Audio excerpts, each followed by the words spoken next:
ॐ सदाशिवसमारम्भां शङ्कराचार्यमध्यमाम् अस्मदाचार्यपर्यन्तां वन्दे वन्दे गुरुपरम्पराम्। गुरुपरम्पराम्। ॐ ॐ सहनाववतु सहनावतु सहनौ भुनक्तु सहनौ सह सह वीर्यं करवावहै वीर्यङ्करवावहै। तेजस्विनावधीतमस्तु मा तेजस्विनावधीतमस्तु मा विद्विषावहै। विद्विषावहै। ॐ ॐ शान्ति शान्ति शान्ति शान्तिः। हरि हरि ओम् ओम्। श्रीगुरुभ्यो नमः। गुरुभ्यो नमः। हरि ओम्। हरि ओम्। Om Tat Sat. Om Namah Shivaya. So last ॐ तत् ॐ नमः we were in that 12th verse. We did not complete. So we will continue with that verse. So Natvevaham jatu nasam natvam neme janadipaha nachaiva na bhavishyamaha sarve vayamatah param. So Bhagavan said, there was never a time I did not exist, neither you nor these kings who are assembled in the Kurukshetra battlefield, nor will any of us cease to exist in the future. So, if all the people who are gathered in the Kurukshetra are going to die, can we say that it would not cause sorrow? Yes, it will cause sorrow. Socha. Okay. So, in order to address this problem, Krishna Bhagavan shifts the discussion to the vision of Atma. He explains what is Atma. So his explanation and his statements are not meant to kill. It is not an argument to kill, but to provide an understanding of Dharma. That what was to be done should be done. So Arjuna requested, when he surrendered, he requested for knowledge, absolute Shreyas. So now, in order to give that absolute Shreyas, Krishna Bhagavan talks about the nature of Atma. So he says, there is no time that I did not exist. I did not exist means you also did not exist. There was never a time you also did not exist and I did not exist. To say that I did not exist at some time is not true. I always existed. Bhagavan was obviously and not an ordinary person. He was an avatar. So he can say that I always existed. Okay. Because he is avatar, he is God. But what about Jivatma, Jiva like Arjuna? He said that you did not exist before is also not true. I always existed.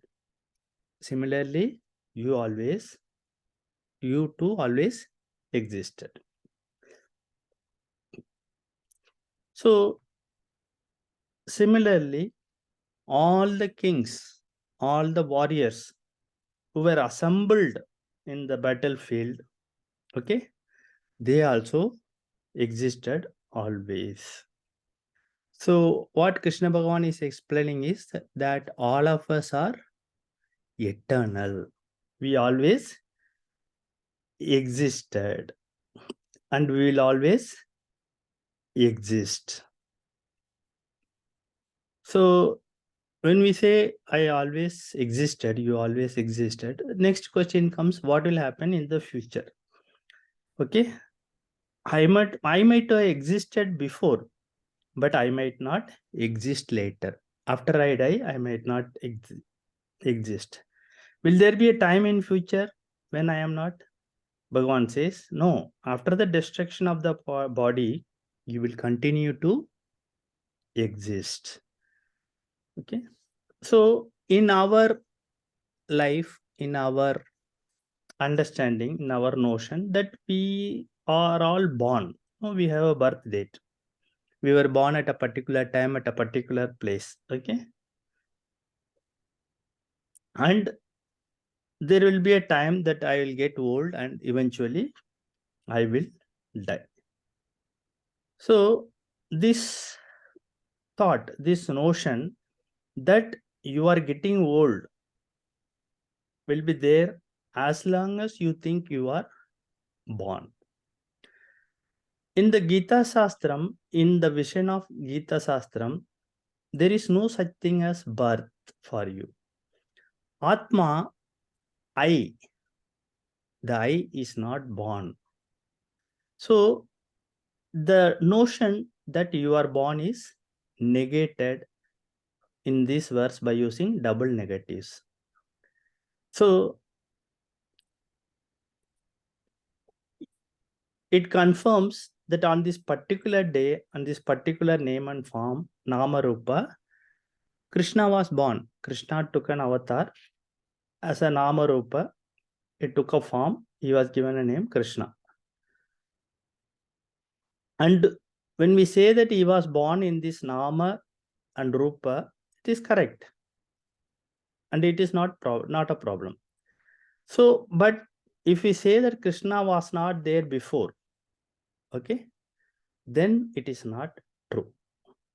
So Krishna Bhagavan was not really born, but it is as though he was born because he always existed and he will always exist. So Krishna Bhagavan continues to say that it is also not true to think that you were not there before. There was no time that you were not there. Bhagavan tells Arjuna that he also essentially was timeless and that everyone else is also eternal, as existent as Krishna Bhagavan was. So we always think that we will not exist later after death. Okay. So we grieve. We feel sorrow for the dead. And we also have this fear that we will also be dead one day. This notion is also not true. So Bhagavan says, whatever form you take yourself to be, you definitely exist. As an individual, Jiva or Jivatma, you definitely exist. The Jivatma individuality may not exist later, but as Atma, you will always exist. As a Jivatma, the same body may not exist, but will not exist. But what? As Atma, you will always exist. Why? Because the Jivatma goes when a person is enlightened. So Atma is to be taken here. That it means that Atma is meant to be taken here. In this sense, Krishna Bhagavan says to Arjuna, there was never a time when I was not. There was never a time when you were not. Nor was ever a time when all these kings were not. Similarly, there will never be a time when all of us will not be. That means we are eternal. We always existed, we exist now, and we will always exist in future also. From the point of view of Atma, not Anatma. This body, mind, sense will die one day. That is Anatma. But the Asatma, that is eternal. So there was Really, never. what is the difference between Krishna and us mortals? Like he also existed always. We also exist always. See, So what is the Tattvamasi. Tattvamasi. Now we are understanding Tvam, you Jivatma, and later on we will understand that Tat Ishvara, and finally we will understand that Ishvara and you are not different but one and the same thing. At this stage, we think that Ishvara is different, we are different. Jivatma is different and Paramatma is different because of Ajnanam, ignorance. As we progress, the Gita, what is purpose of Gita Shastram? To explain that Tattvamasi. You and Ishvara are nothing but the same, only one. That we will come to understand eventually because we have just started.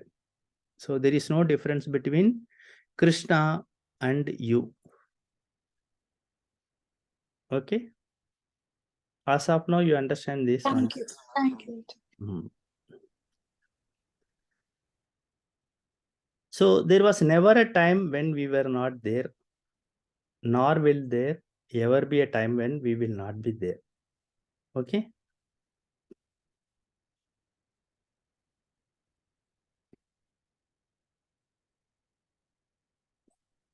Any doubt so far? So this, Uh, yes, please. Hello. Yeah. Yes. So can we say that we as a body we die, but our soul has a life, correct? We The don't Jivatma, use the the word soul, we use the word Atma. Soul is Western Atma. Atma. Soul, we don't use the Okay, word soul. Atma. So Asa. Atma never dies, right? Yes. Like, and so when we say some, like what I have experienced is sometime the small kid is talking like an adult. Oh. So she has the experience. Her atma is more experienced than my atma, because I am on certain situation I'm like a childish, while the some kids are more matured. So are we talking about that their atma is more experienced than ours? See, Atma is same. Atma is knowledge. Atma is enlightenment. Okay, there is no higher knowledge. There is no lower knowledge. Atma is pure knowledge. Okay. So what we are talking about is, what you are talking about is that Anatma, the mind, how much it is developed. Okay. Okay. This mind, what you are talking is Anatma. It's not Atma. There is no grading in Atma. Atma is pure, Chachita Ananda Atma. It is complete knowledge. It is absolute knowledge. It is pure knowledge. There is no lower or higher knowledge involved as far as Atma is concerned. Okay. What we are talking about Okay. is the mind. Mind is what? Anatma or Atma? It is Anatma. Anatma. How the children, they are advanced, maybe in their previous birth, they were exposed to certain circumstances. So it is embedded in the chittam as vasanas. So they are now manifesting as the thoughts which we feel that much more advanced than our own There is. thoughts and knowledge. Yeah. Okay. Okay. It's all embedded in Thank the you. So whatever we are learning today is carried to the next life. Yes, everything is recorded. We may not be able to recall. And in Krishna Bhagavan, in this Bhagavad Gita, tells us that suppose Arjuna asks, suppose a sadhaka, a mumukshu, a practitioner, a yogi does not complete the journey in this birth. Not that means he does not attain moksha. Then what happens? Then Krishna Bhagavan assures that in the next birth you will continue where you have left. Stop. Yeah. Okay. So that is how we see, Ramana Maharishi, Ramakrishna Paramahamsa and all that. These great saints, at a very young age, they were, deeply involved in this spirituality. They attained enlightenment. How is it possible? That means they had progressed in their earlier birth and they were born again and they continued from where they left. That is the So we are talking about mind here. yes, Anatma. yes, Anatma.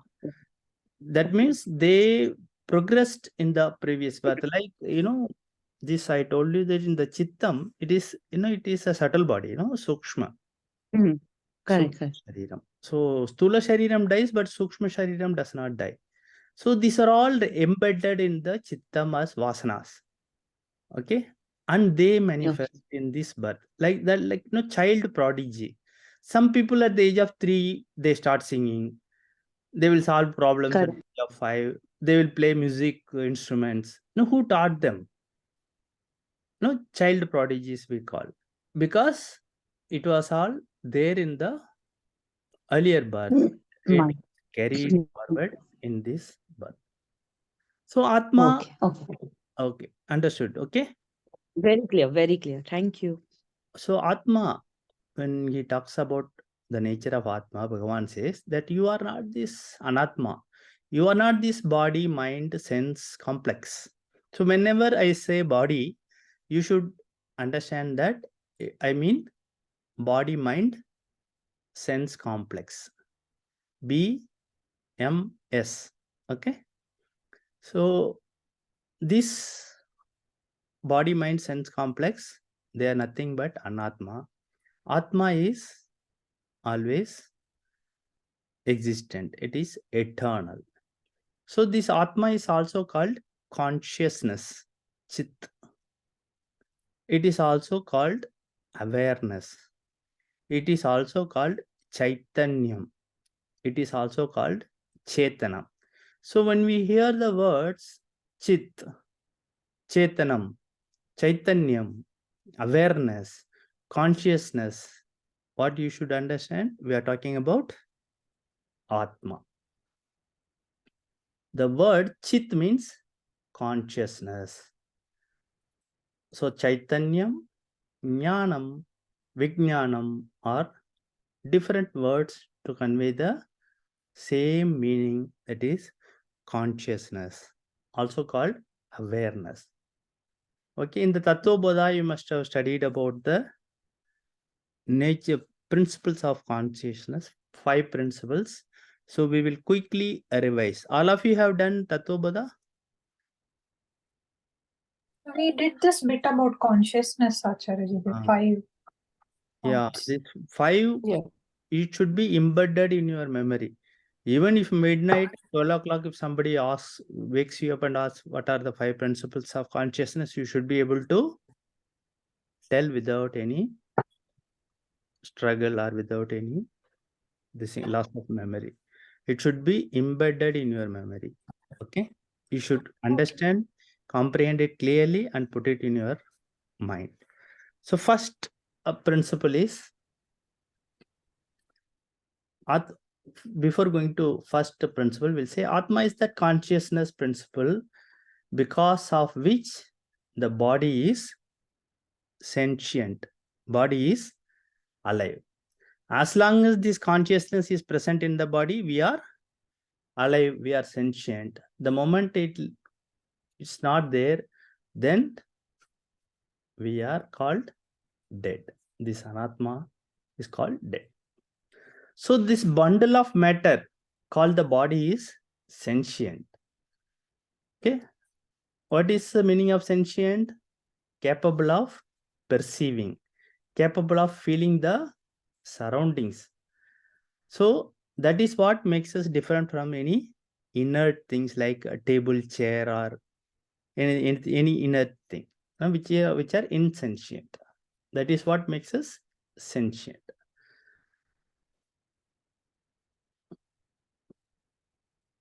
So the first principle is consciousness is not a part, product, or property of the body. So consciousness is very much present in the body, but it is not a part. It is not a part like our hand, leg, or head, or nose, or mouth. It is not a part. It is different. And it is not a product. What is a product? Body secretes sweat. That is a product. But consciousness is not a product of the body. Also, it is not a property of the body. We have got certain properties, okay? But this consciousness is not a property of the body. It is neither a part, nor a product, nor a property of the body. It is an independent entity.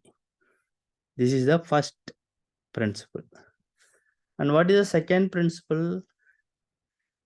Consciousness is an independent, invisible entity that pervades and enlivens the body. So, consciousness is an invisible, independent entity which pervades the body and makes the body sentient or alive. Okay. So, we can give the example of electricity. Okay, that is the closest example we can think. Comparative. Atma is not electricity, but electricity is used to explain this Atma, consciousness. So, what happens when we switch on the fan? The fan rotates. How it rotates? Because electricity pervades and makes the fan rotate. Electricity and fan are independent. They have nothing to do with each other. Electricity is independent. Okay, but that pervades the fan. The same electricity, when it goes to a geyser, then what it functions as a heater. The same electricity, when it goes to an air conditioner, then it acts as a coolant. It cools the atmosphere. So, fan is moving because of the invisible electricity that drives the visible fan. Okay. This invisible electricity is not a property of the fan. Is it the property of the fan? No, property of the fan is it is made up of some metals and all that. Metals, wires. And it is not part of the fan, isn't it?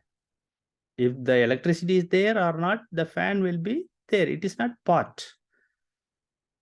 And it is not the product of the fan. What is the product of the fan? It generates air. So it is a separate principle that exists independent of the fan.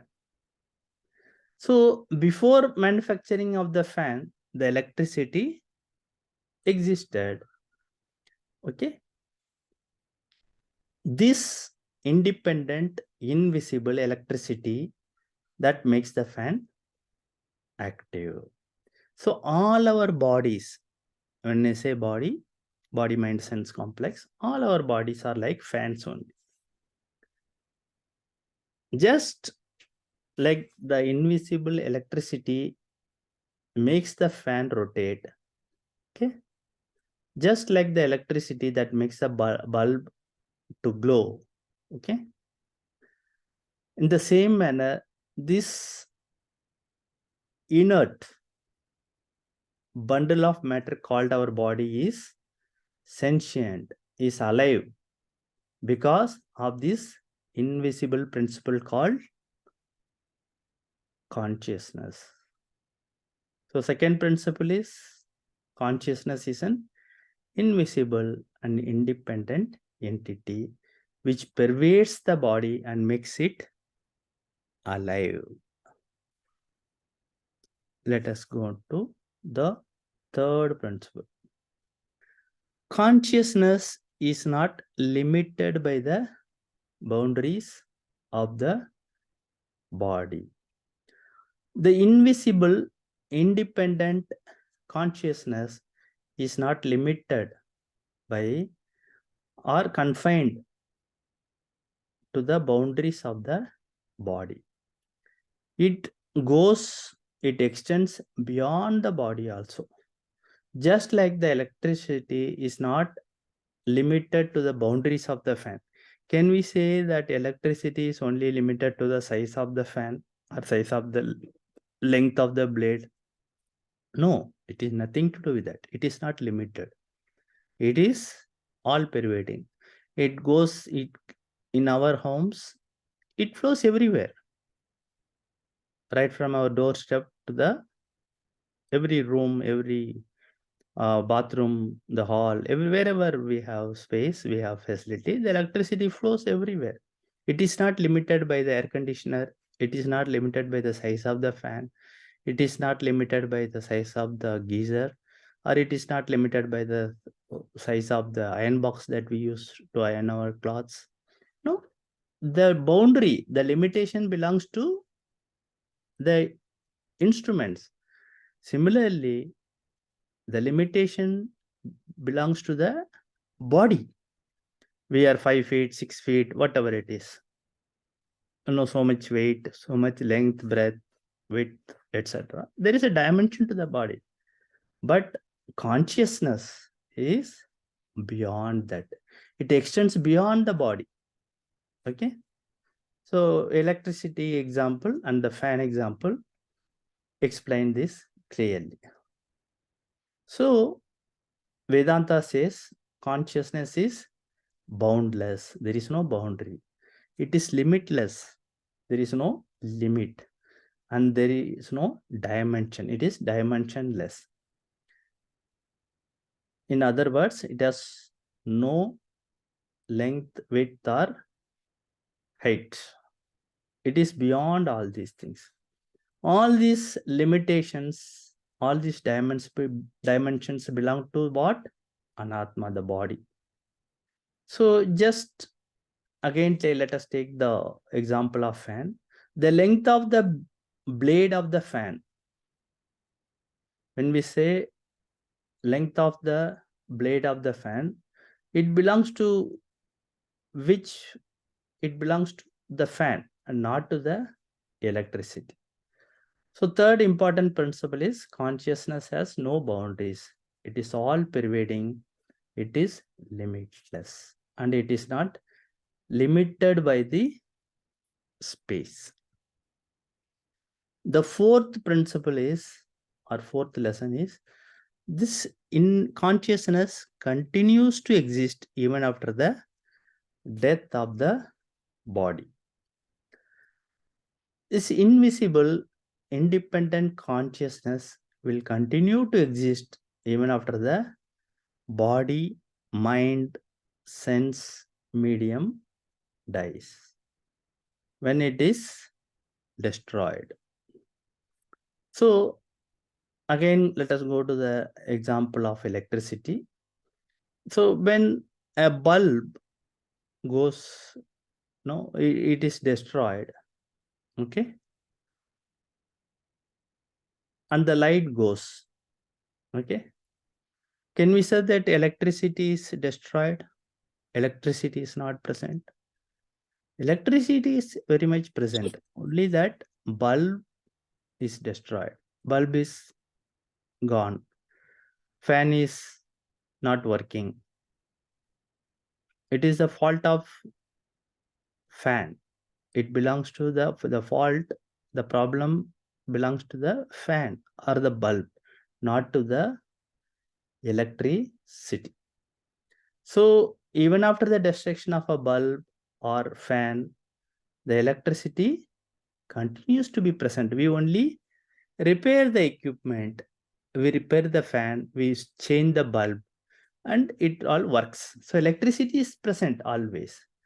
In the same manner, even after the body dies, the consciousness continues to exist.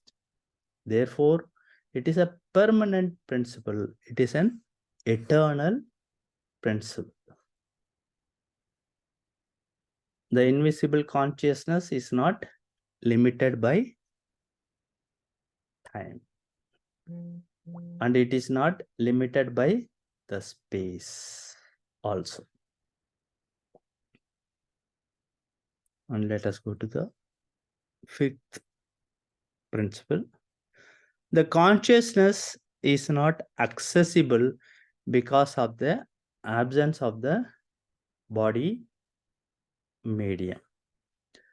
This consciousness cannot be experienced, cannot be recognized by us because not it is not present because the medium of the body no longer exists.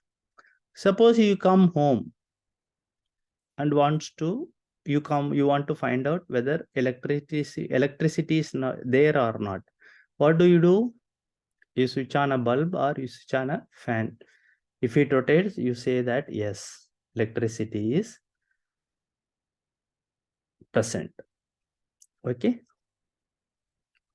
So if there is no fan, if there is no bulb, how will you know electricity is there or not? We should not say we'll put our hand in the plug and feel the shock. That is not the answer. That is just for argument's sake. So there is a medium that is required to find out the presence of electricity. In the same manner, consciousness cannot be experienced. It cannot be recognized without a medium. That medium is our body. Okay.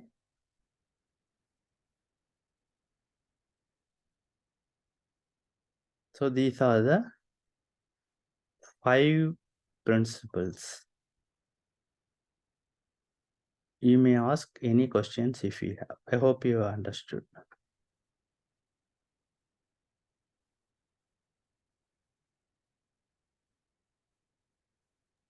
Clear. Clear. 5 principles are. So this is the same consciousness in Tattvamasi, no, Acharyaji? See, Tattvamasi is what? Tvam is you, that is Ishvara, and that Asi is same. So Tat is also consciousness and Tvam is also consciousness only. So when we are talking about that consciousness. Atma, Brahman, consciousness, Chetanam, Chit, Chaitanyam, they all mean the same. So these 5 principles should be very, very, very clear.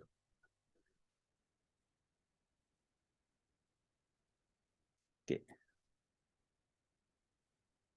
If it is clear, then we can move on to the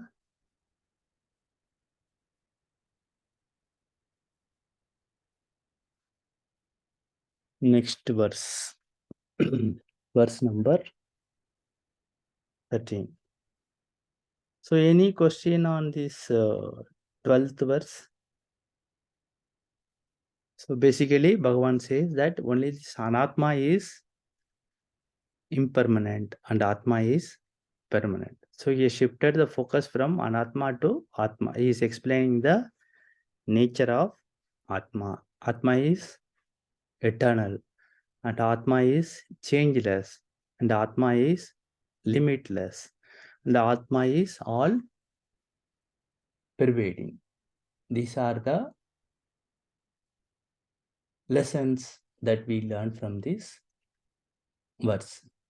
So one thing we should learn from this verse is that spiritual sadhana so consists of shifting our identification from the impermanent Atma to the permanent Atma, or perishable Anatma to the imperishable Atma. The whole aim of spiritual sadhana is shifting our identification from this impermanent Atma, Anatma to the permanent Atma, or perishable Anatma to imperishable Atma. We have to change our notion. We have to change our focus from this Anatma to Atma. As far as this Anatma is concerned, it has a time limitation and space limitation. It was born, it is there, and it will die one day.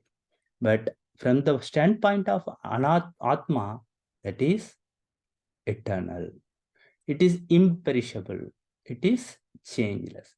And this is the Atma Krishna Bhagavan is talking about. And in these verses, Sri Krishna reveals some of the features of the Atma. So, I am means I, the Atma is always the subject, never an object of experience. Okay. Whenever we experience, what happens? There is a subject. That subject experiences an object. Okay. But here, when I say I, the Atma, it is always the subject. It is never an object of experience. Because the subject itself is Atma, I. So it is called Aprameya in Sanskrit. Aprameya means always the experiencer and never the experienced object. Is this clear? So we can explain this with an example of a picture or photo we take. Okay, we take a photo, okay, with using your mobile phone.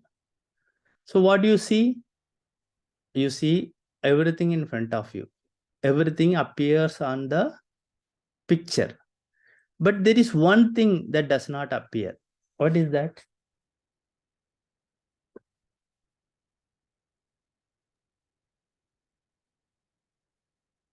Anybody? The camera. Yes, very good. Excellent. The camera. It does not appear on the photo. So, but we all know that camera is very much present.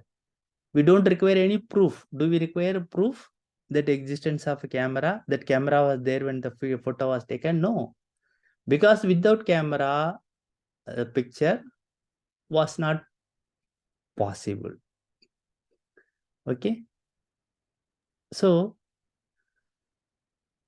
I am the one. I, the Atma. I am never in the picture, but I am ever existent. I am never in the picture, but I am ever existence. That is why it is called Aprameya. This is the first feature of Atma. And second feature of Atma, Sri Krishna talks about is Nitya. Atma is eternal. Atma is eternal.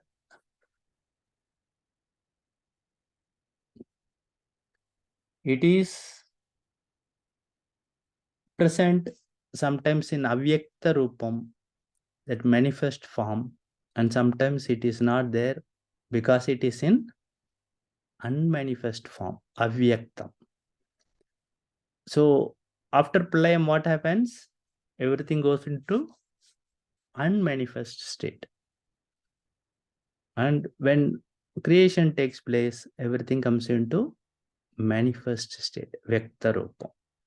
So it is always present. Sometimes it is present, sometimes it is not present, which means sometimes it is in Avyakta Rupam, manifest form, and sometimes it is in Avyakta Rupam, unmanifest form. Is this clear? So Atma is Nitya, eternal. So third feature is Nirvikaraha. This Atma is changeless. Atma is changeless. Whatever happens, the changes belong to the Anatma. Okay? Not to the Atma. So let us take the example of light.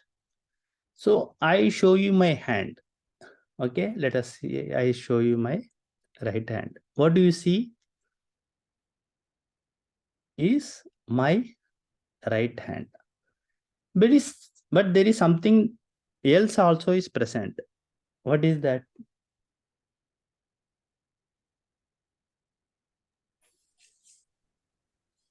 Light. Yes, exactly. Light is present. When you see my hand, that is reflected in the presence of light. If we switch off the light, If there is darkness in the room, you cannot see my hand. So when you see hand, you should understand that you are experiencing the presence of light also. So when I move my hand, when I remove my hand from the light, does it affect the light? No, light is always present. I bring it to the light, my hand is visible.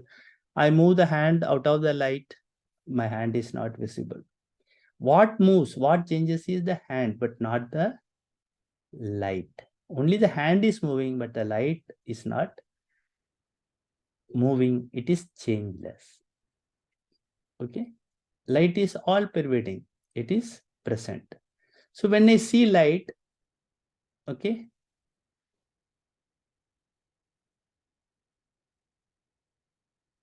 I understand that light is all pervading and it is changeless.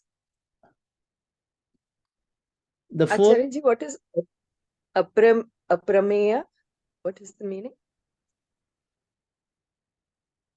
you have not understood or No, I'm asking the meaning of aprameya. yeah, I explained just now.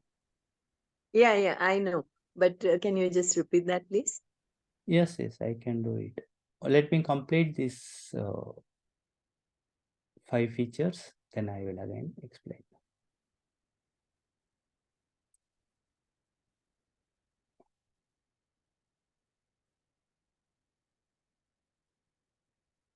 So nirvikara, changeless. Fourth feature is sarvagataha. Atma is all pervading. All pervading means that which does not have boundaries. Like sunlight, it doesn't have any boundary. It shines everywhere. Entire solar system, it shines. It gives light to the entire solar system. All the planets and their satellites. Okay.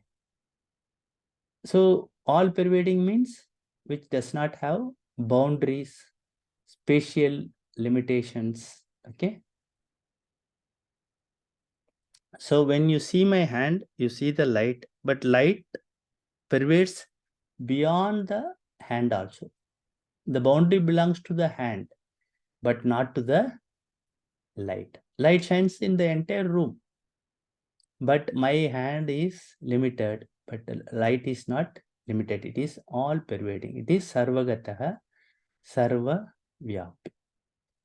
Then Atma is akarta and abhokta. Atma does not do any action. Therefore, it does not reap any result. Okay. So akarta and abhokta. This is another feature you should remember. So what are the features that we have learned so far? Aprameya, Nitya, Nirvikara, and Sarvagata, Sarvagataha, Akarta, Abhokta. Abhokta. Any doubt on this before I explain this? What is Aprameya? Can you repeat the words, Acharyaji? Aprameya, Aprameya,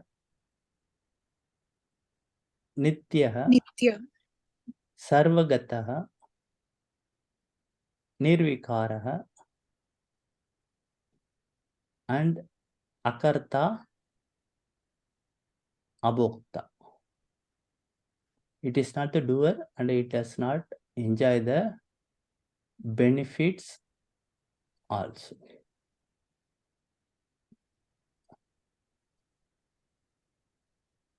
So all these things are clear. I have a question. Is Pramat also means the same thing? Pramat is the same thing as Aprameya? Pramat. I don't know what in Pramat. We were given in Tattvabodha Pramat, Pramanam, and Prameya. The knower, known, and the knowledge. Yes. Pramata, Pramata, Prameya, and Prameyam. Okay. Pramanam. That is Pramanam. The knowledge, the knower, and the process of knowing. That is different. Let us not confuse with this.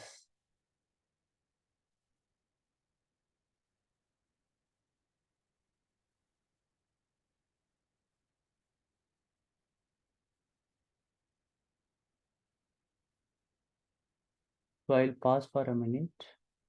These are, I let it sink.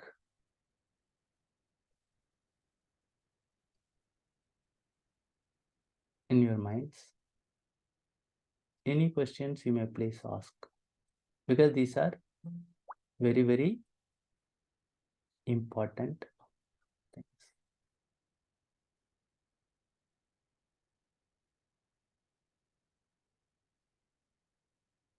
So when you listen to the recordings,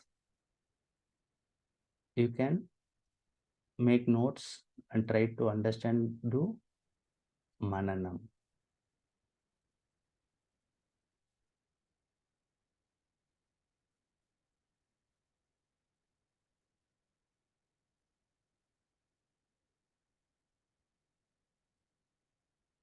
No questions?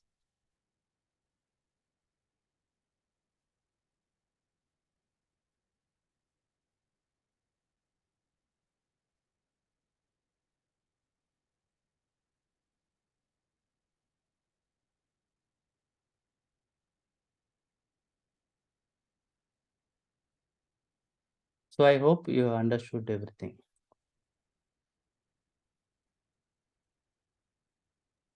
Yes, sir. Yes, yes, Adhara.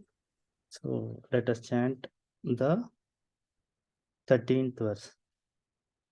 Dehinosmin yata dehe Dehinosmin yatha dehe Kaumaram yauvanam jara kaumaram yauvanam jara tata dehantara praptihi Tatha tatha dehantaram devantara prapti धीरस्तत्र न मुह्यति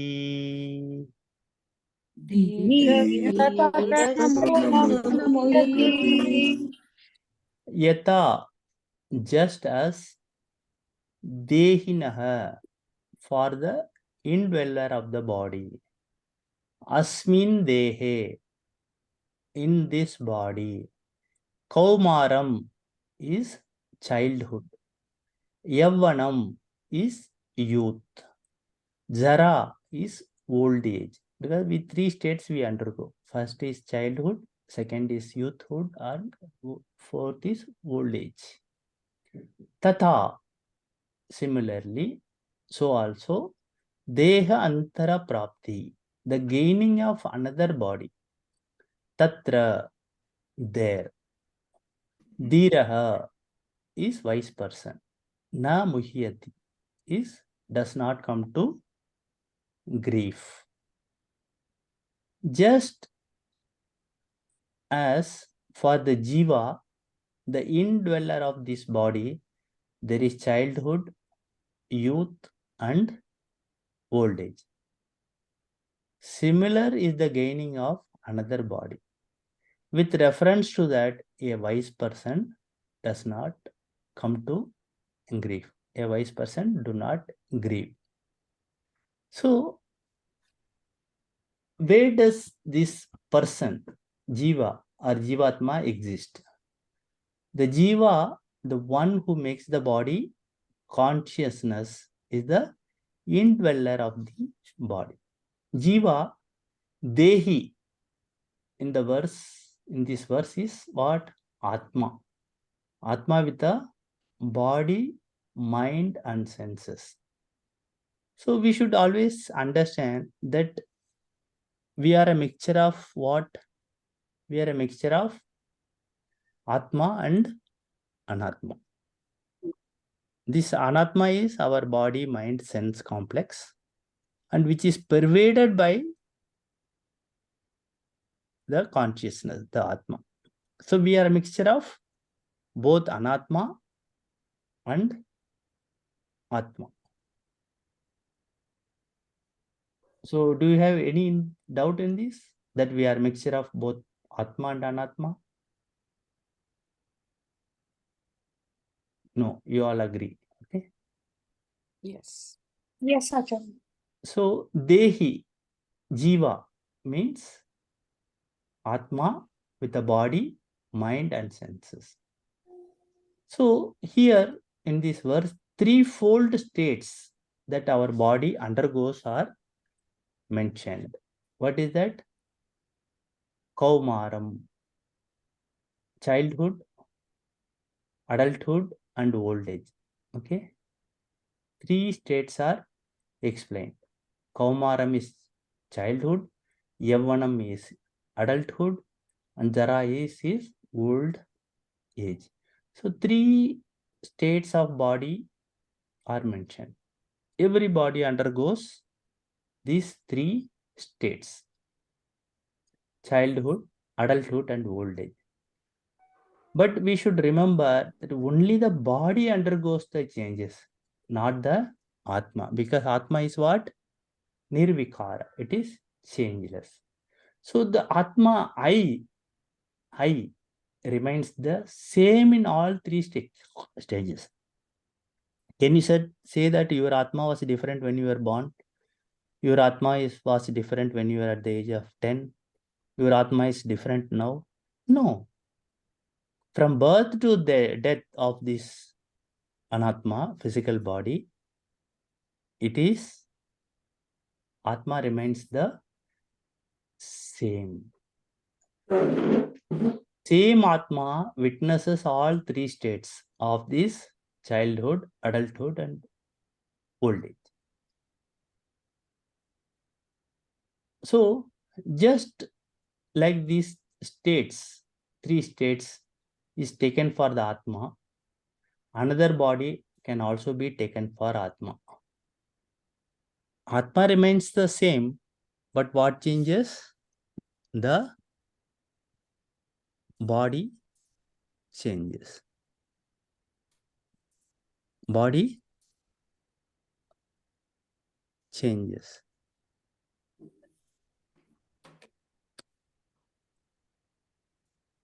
So far clear? Yes. Yes, Acharya. So I am Atma and I am changeless and I am timeless. Because a wise person, Dhiraha, has the knowledge of Atma and Anatma, okay, there is no question of that wise person to be sorrowful. There is no question of that person coming to grief. So such a person knows that what does not change cannot be changed. And what changes cannot be stopped. So the change does not happen to Atma. The changes that happen in the body and that cannot be stopped. What does not change cannot be changed and what changes cannot be stopped. When we get these facts very clear, then there is no sorrow at all. The wise person is one who knows what is real, what is Atma and what is unreal, that what is Anatma. What is real is Atma and what is unreal is Anatma. What is permanent is Atma and what is impermanent is Anatma. This Anatma, it comes and goes, but Atma is eternal. It is always present. So, then what is this birth and death? If I am eternal, what is the meaning of birth and death? Sri Krishna says, birth and death are nothing but changing the medium of interaction. Medium. What is that medium? This physical body, this gross body, Stula Sharira. And this physical body will have to be changed because it undergoes three states: childhood, adulthood, old age, and then death. Because it is subject to be worn out. So in our day-to-day life also, we change things that we use. We buy dress, and after some time it is worn out and we change the dress. We buy an electrical appliance, after some time it becomes old, then we change, isn't it? So similarly, when the body gets worn out, okay, it gets worn out because there are three states of experience, 3 stages: Kaumaram and Yavvanam and Jara, childhood, adulthood, and old age. So Atma witnesses all the 3 states. Then after the death, what happens? Another body is taken. It changes to another body. Atma remains the same, but what changes is the Anatma only.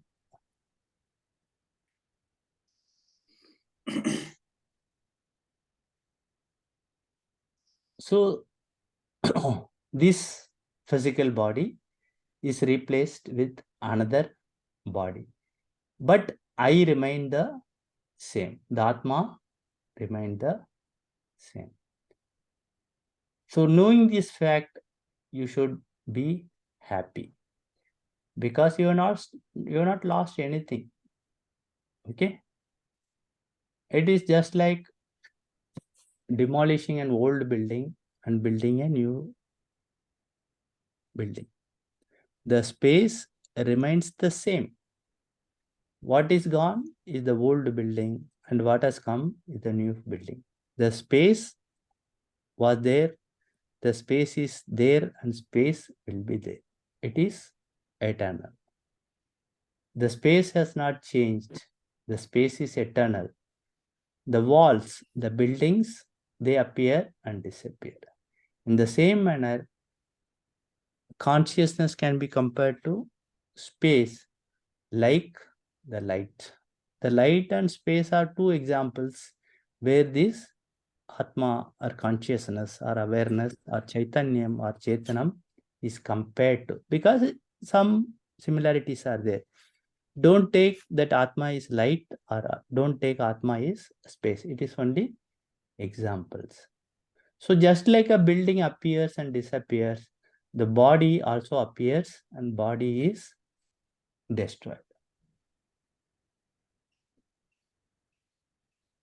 So the acquiring of another body, Stula Sharira, means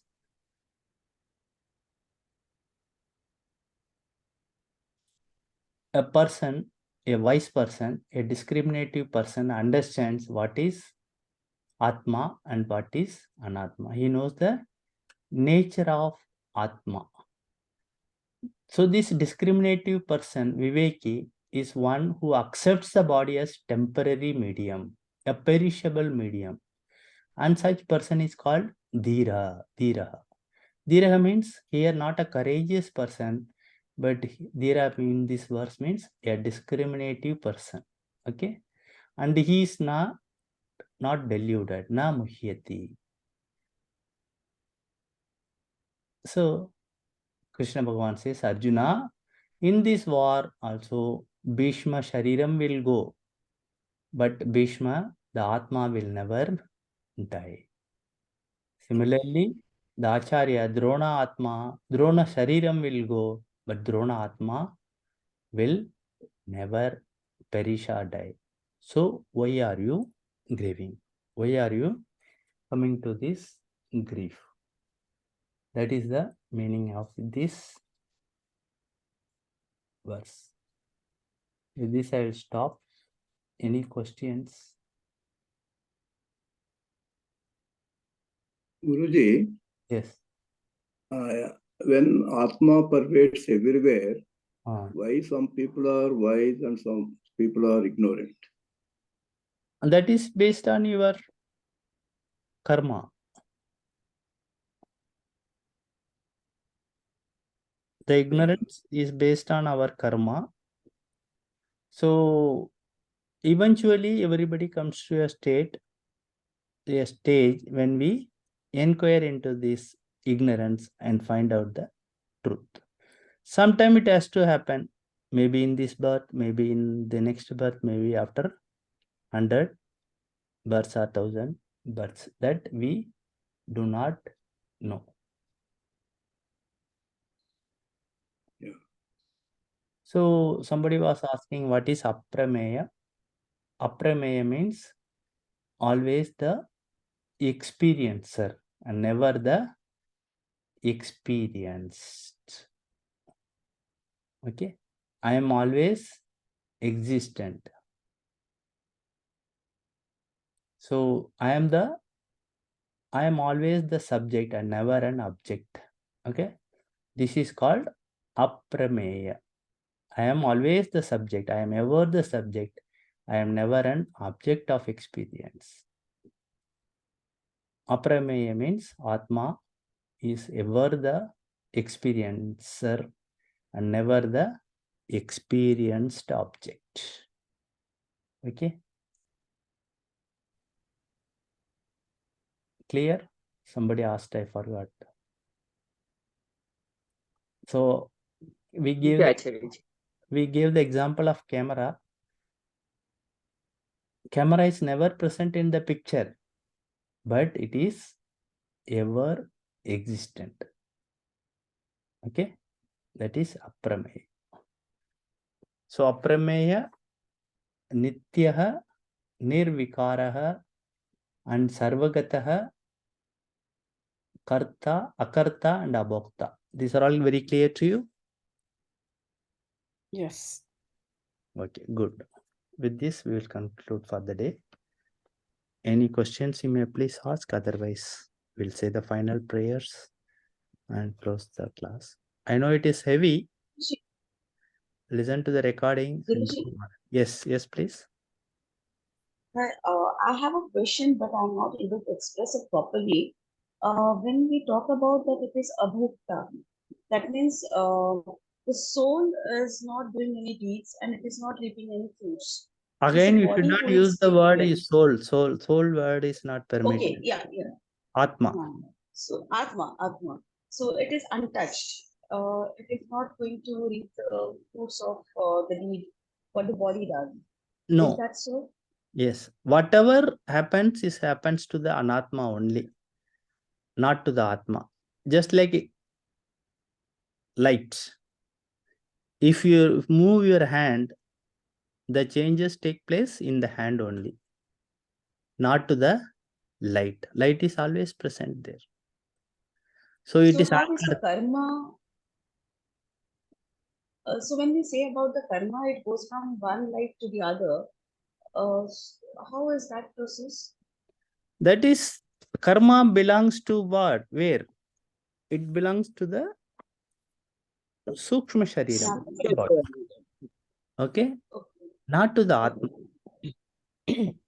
We have these three bodies and all that you must have studied in Tattva Bodha. And if you're not studying Tattva Bodha, please study it and at least attend twice. So the concepts are very clear.